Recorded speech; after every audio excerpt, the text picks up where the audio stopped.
Hello, my vibrant friend, and thank you, and welcome to the podcast today. I'm thrilled to have a friend with me today, an OBGYN doctor and intimacy coach, Dr. Sadaf Lodhi. And we're going to talk about intimacy today. I'm going to let her introduce herself a little bit and just let you know that all her information also will be in the show notes if you want to find those later. Thank you for being here, Dr. Lodhi. I appreciate you coming today, and please introduce yourself to my audience. Hi, thank you, Dr. Awad, and I am so excited to be here on your podcast. My name is Dr. Sadaf Lodhi, and I'm a board-certified OBGYN, currently practicing in New York, and I am also an intimacy coach for women. I focus on helping women remove barriers so they can experience pleasure in their relationship, and whether those barriers are physical or mental. So great. Thanks. Well, why don't we just start off a little bit? A lot of times when we say intimacy, people's minds go to a sexual relationship, but there are lots of different kinds of intimacy. So could you tell us a little bit about that? Absolutely. So, I agree with you. I think that most people initially, when you say intimacy, will think about a physical intimacy, and that's normal. But as you stated earlier, there are lots of forms of intimacy. And some of the ones that come to mind are experiential, intellectual, emotional, and of course, sexual. So when we talk about intellectual intimacy, it's where you're able to communicate your likes, your wants, your desires, your dislikes, and connect through the exchange of ideas or discussion. And it's an emotional type of intimacy is where you're able to establish trust in your relationship through honesty, and you allow yourself to be vulnerable with your partner and share really your most deep innermost feelings. And also a lot of times people have like a spiritual connection. And so that is really what I find that as women get older, they really want in their relationship and with their partner. And oftentimes when you have that emotional intimacy, it does lead to physical intimacy, but oftentimes women will prioritize that emotional intimacy over the physical intimacy so that they can be vulnerable with their partners.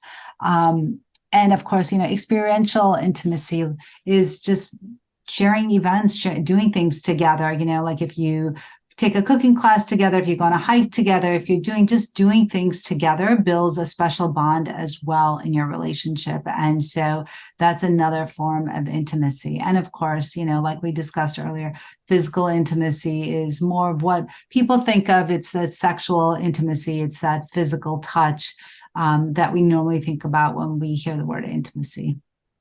Nice. Thank you. I've heard you say before that the brain is the most important organ of intimacy. And can you talk a little bit about that, please? Yeah, of course. No, the brain is absolutely the most important organ, important sex organ that we can talk about. So the brain is responsible for our sexual response of desire and arousal. And as we learned in medical school, there's desire, there's arousal, orgasm, and resolution. We learned it a little bit differently. We learned the Masters and Johnson sexual response, where they talk about desire, and then they talk about a plateau, and they talk about orgasm and resolution. And later on, we realized that in that same model, Kaplan had introduced desire and arousal. And when we look at the female sexual response cycle, we notice that it's a little bit more complicated, only because for women, the factors of biopsychosocial also factor into whether or not somebody gets aroused and somebody feels desire, and then then they experience orgasm and resolution.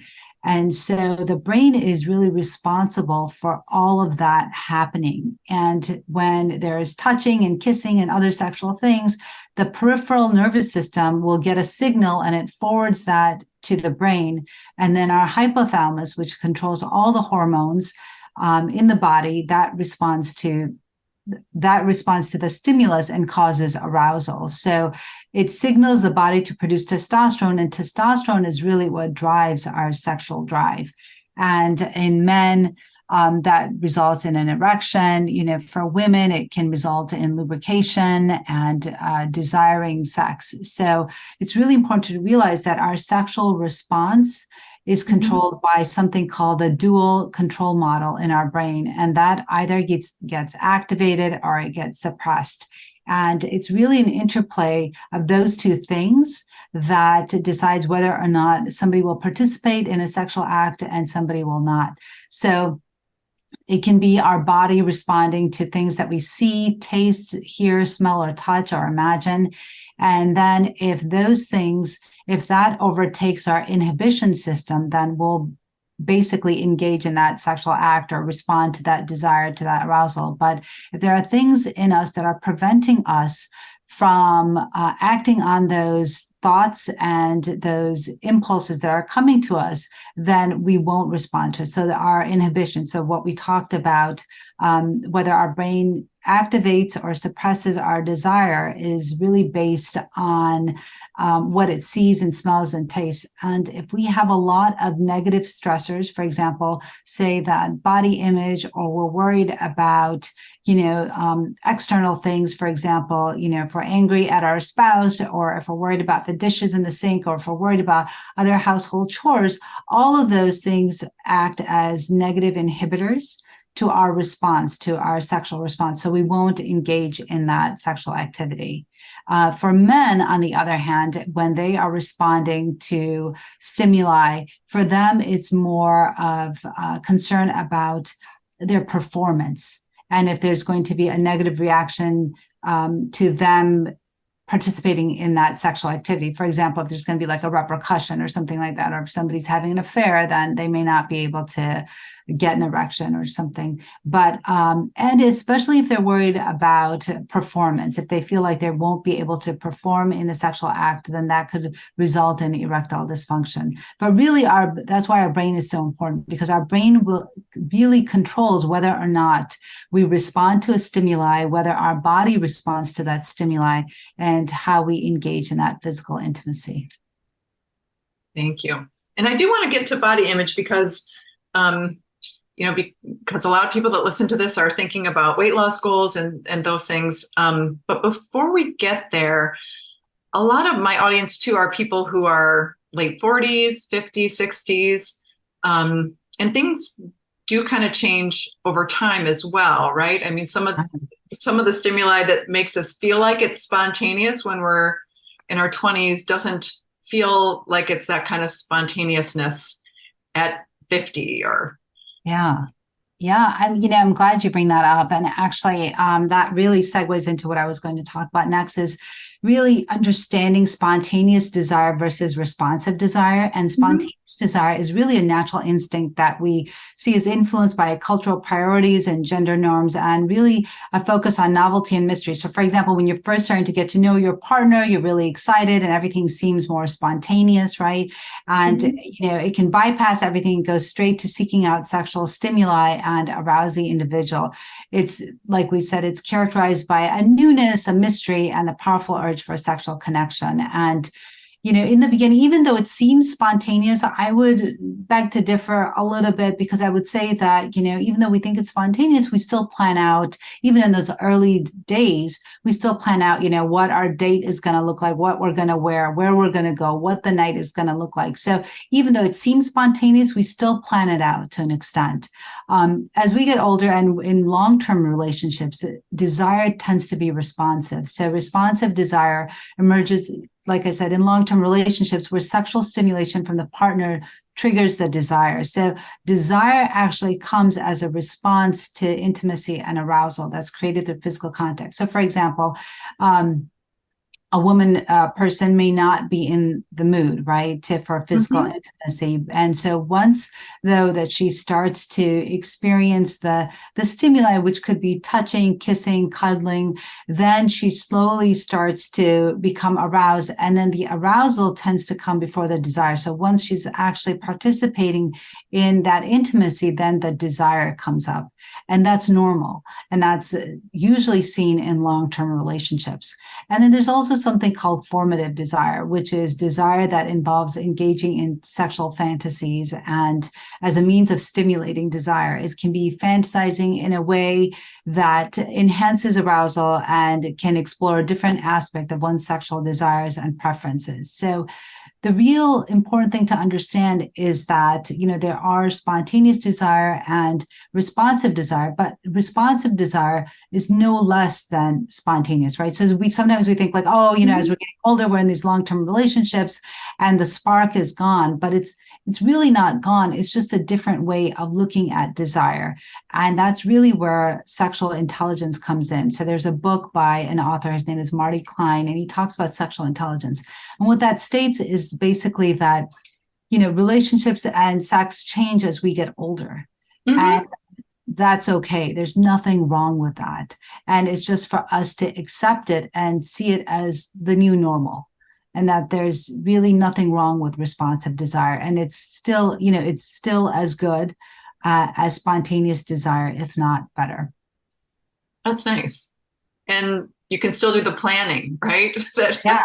Yeah, absolutely. Absolutely. And that actually, a lot of sex therapists and sex counselors will actually suggest that you definitely need to schedule in date nights, right? And so again, date nights don't sound as spontaneous as before, perhaps in your early part of your relationship. However, it's really important to know that by scheduling in date nights, you're telling that other person that they matter, that they're important to you, and that you're setting aside time for them, and so during that time, I would suggest that people put away their phones and really just be present with their partner and really just focus on what they're talking about and listening to them. And I almost would say, being mindful. And we know that mindful means to just be present in the situation that you're in without judgment. And I think, you and I had a conversation before about positive intelligence. And he talks about ways to become mindful and just, looking into your partner's eyes, right? And really looking into them and really paying attention to what they're saying. And I think that not only improves your relationship, but it connects you in a more emotional, and it makes that emotional intimacy a little bit more, I think, dramatic for people. And I think it really helps their relationship, because when you make those date nights, that, this is the night that you have reserved for this individual. And I think this really helps also for individuals that have mismatched libido in their relationship. So one partner may have a greater libido than the other one. And so the more that one person tries to initiate physical intimacy, the other person may shy away because they're not interested or their libido is not as strong, right? But by having these date nights, that night, both of you know that, that night you're going to have sex, so that you're both mentally prepared for that. So the person with the low libido also knows, and the person with the high libido, right? And so there's no miscommunication there. Whereas the other person with the low libido, anytime they're getting a hug from the person that has a higher libido, they may think like, oh, I don't want to give them that hug, because then they think that I may want to have sex and I don't want to have sex. And then that's going to make them, pull away even more.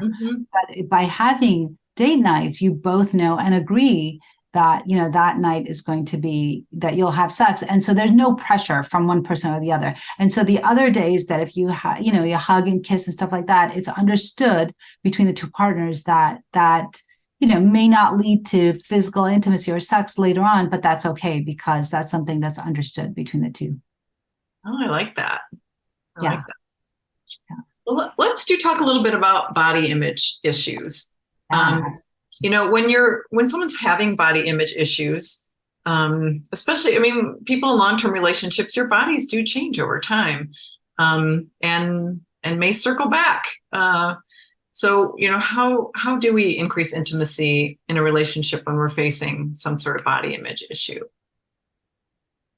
Yeah. So I think what happens is that when we experience body image issues, it could be that, perhaps we've gained a lot of weight, and that happens a lot with women, right? During pregnancy, we gain a lot of weight, and then some of us are able to lose that weight and others are not able to lose that weight. And then if we get pregnant again, then we add more weight.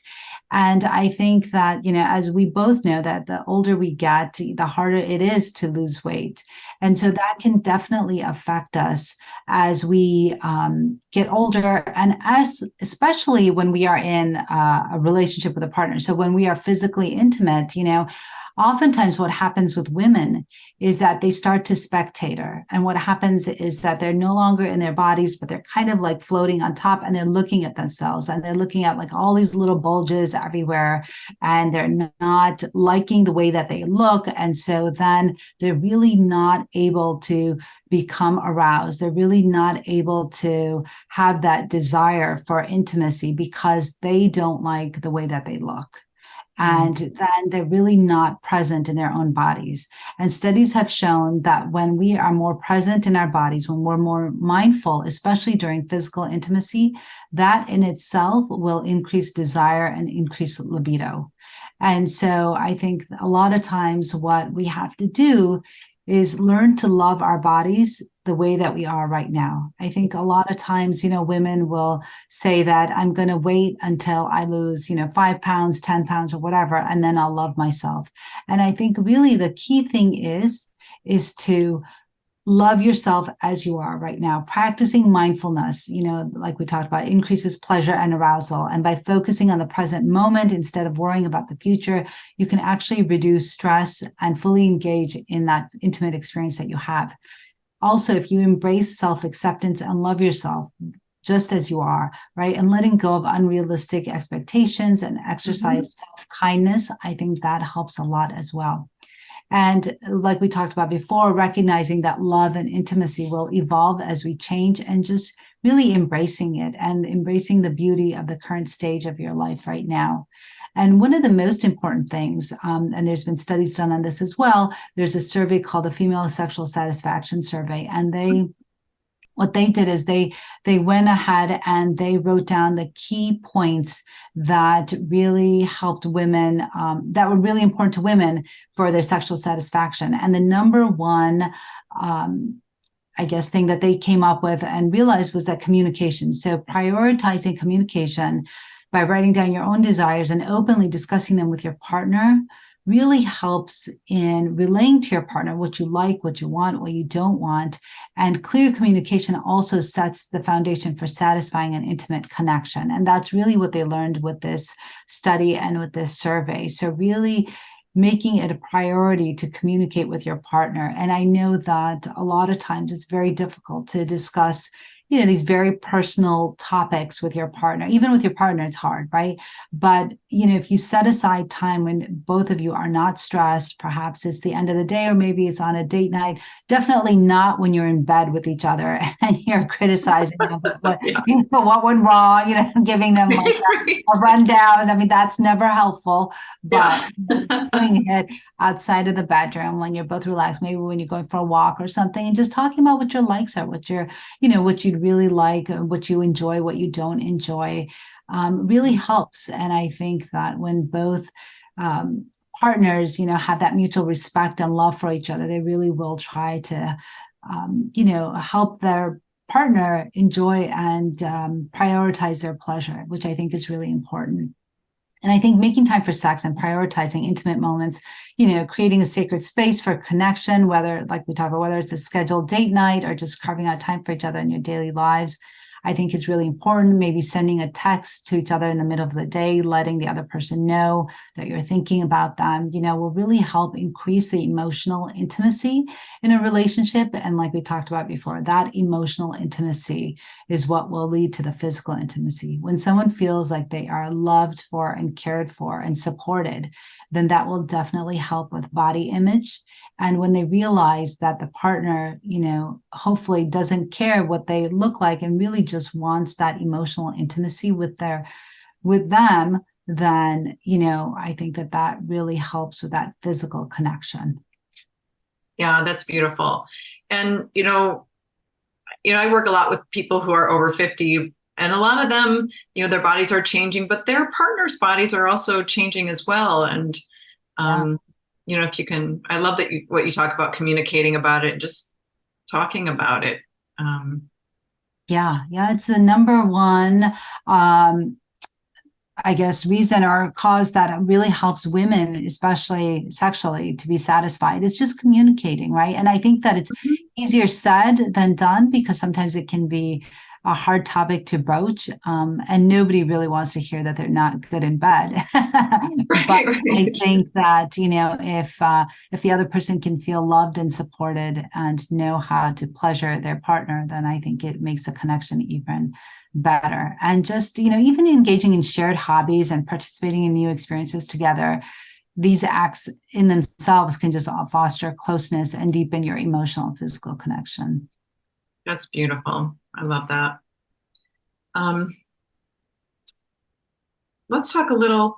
Some people think their sex life is going to be worse because of weight gain. Yeah. So, there was a study that was done. I'm sorry, were Yeah, you? what would you say about that? Sorry. Yeah. So there was a study that was done out of Duke University that stated that 30% of obese people have problems with desire, sex drive, and performance. And they said that because what happens is that sometimes when we are overweight, we have more fat tissue, and we Mm-hmm. also have more of a sex hormone binding globulin. And that sex hormone binding globulin, basically what it is it will bind testosterone. And so when we have less of the free floating testosterone in our bodies, Mm-hmm. that testosterone is really responsible for desire. Really, for both men and women, it helps with desire. And so when all of our, I wouldn't say all of our testosterone, but when a lot of it is bound up with this sex hormone binding globulin, it does decrease our desire and our sex drive and performance. It can decrease that. Also, sometimes when people gain weight, what can happen is that weight gain can lead to cholesterol and diabetes. And sometimes that when we have high cholesterol or when we have diabetes, that impacts the small arteries that supply the genitalia. So for men, it can be those small arteries that supply blood to the penis and can result in erectile dysfunction. And then those same kind of blockages can affect women, actually. New research has shown, and blood flow going to the vulva and the clitoris. And so that if that happens, then the body may not respond as well to sexual stimuli. And that could then affect desire. So they could have like less lubrication, and that could affect desire. And so also sometimes we have medications that we use for treatment of high blood pressure and diabetes that can affect desire as well. And if that happens, then, definitely that can affect your sex life. Also, we have meds that are used for anxiety and depression and birth control pills. All of those can affect desire. And so it's really important to discuss that with your physician. If you're experiencing any issues with desire and you're on meds, then it's important for you to know what those, side effects can be. And so it can also help with that.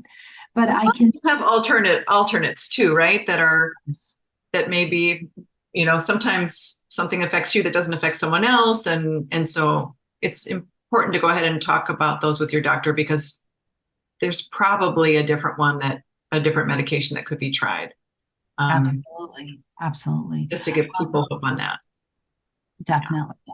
Body image also is, as you know, how we feel and see our own body. So if somebody is constantly made to feel self-conscious about their body, then their desire is definitely going to be inhibited, right? They're not going to want sex or be physically intimate with somebody if they're made to feel bad about their body. So I think it's just important to really love and accept our bodies as they are. And then I think working on that part of our brain will increase the arousal and the libido. But yes, I definitely agree with you that sometimes, as we gain weight, it definitely affects our body image and affects how we feel about ourselves. And so, and then, can sometimes lead to chronic conditions, which can also affect our sex life. Yeah.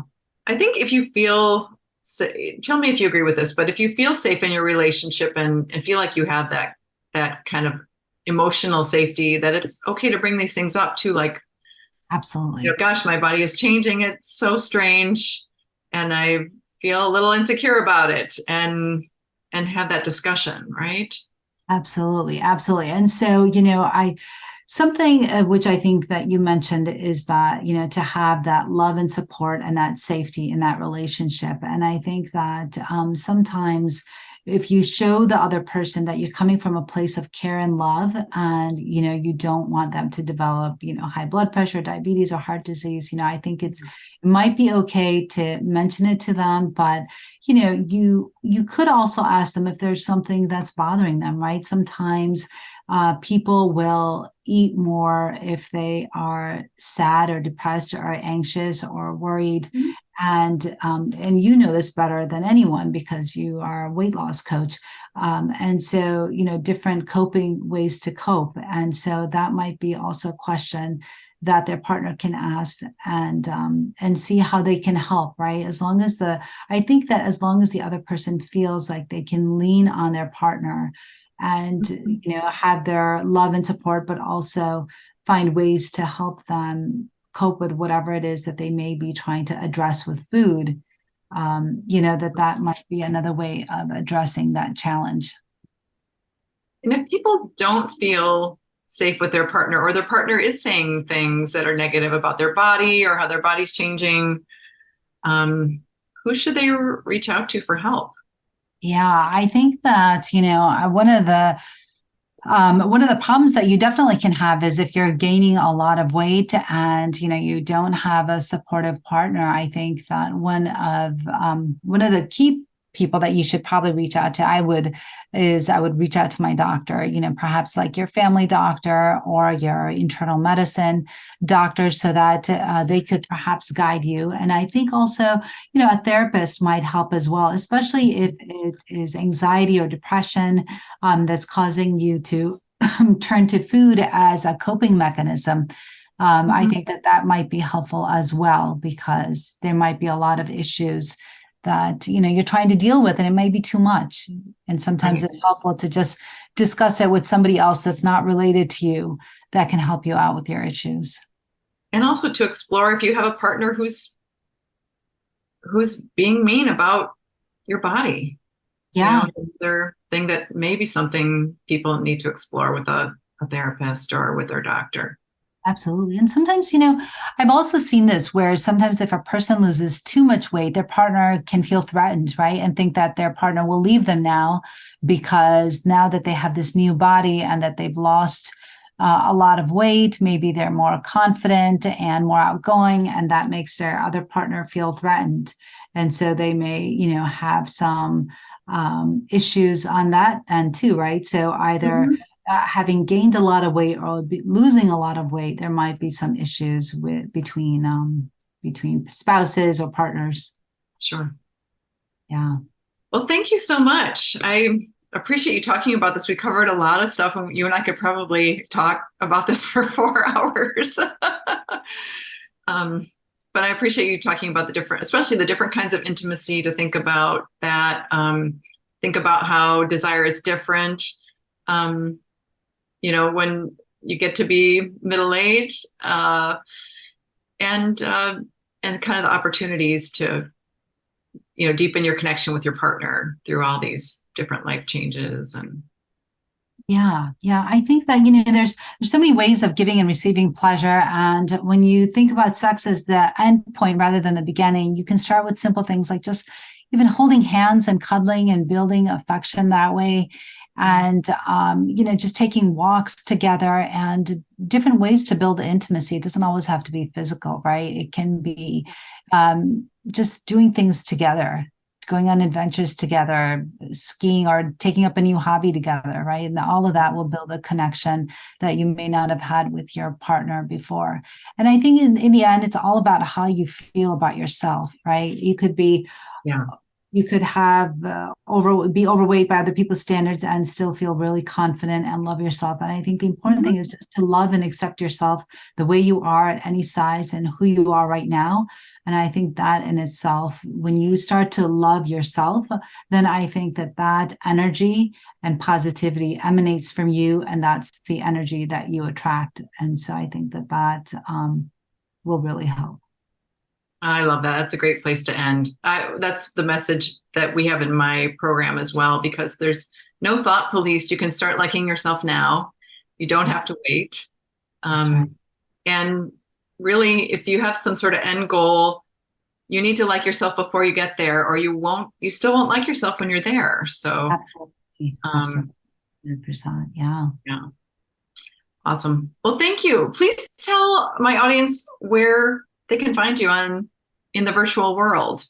Yes. Well, thank you so much for having me on, Dr. Awad. I really appreciate the opportunity. And for people that would like to follow me, you can follow me on Instagram and TikTok at Dr. Sadaf OBGYN. You can also find me on YouTube at Dr. Sadaf Intimacy Coach. I also have a podcast called the Muslim Sex Podcast that Dr. Awad was on as well. We talked about positive intelligence. And I have a website called drsadaf.com. And you can email me at drsadaf@drsadaf.com. And I think that's it. And I'm also seeing patients virtually. I do telehealth for patients in Michigan and New York. Nice. And you do coach. So if people are looking for an intimacy coach, they can connect with you on one of those platforms, right? Too. Yep. And coaching, as we know, is global. Coaching can be done with anyone, anywhere in the world. So yeah, I do intimacy coaching. Terrific. Thank you so much for being here today. I really appreciate you. Yes, thank you. Thank you for having me on.